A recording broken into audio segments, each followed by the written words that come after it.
continuació anem a col·locar el mocador a Olga, ja a la banda davantera.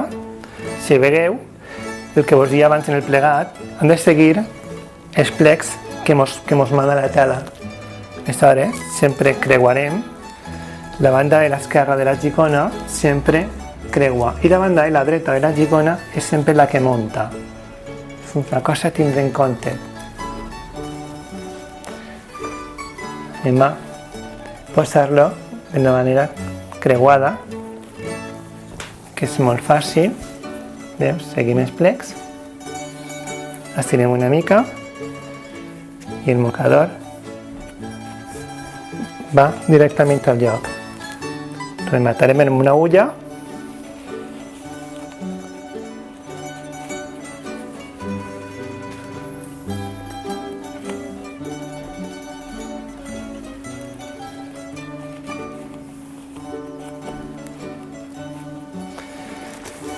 i passarem a creuar l'altra banda.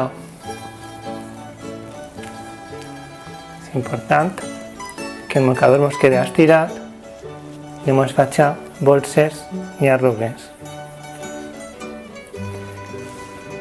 Mireu, sabrem si el mocador està centrat de l'esquena perquè els dibuixos mos tenen que coincidir. Si un dibuix no mos coincideix, si mos queda així, el mocador darrere està tirant. Aleshores, és important fixar-se en els dibuixos i sabrem que el mocador està perfectament centrat.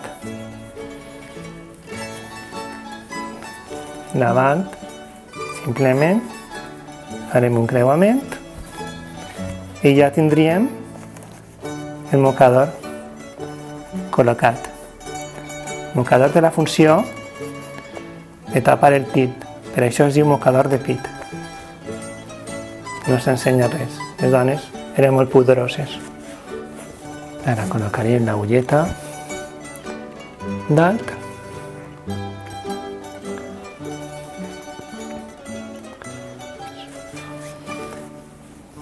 Tindríem un mocador perfectament col·locat. Si haguem posat una agulla darrere,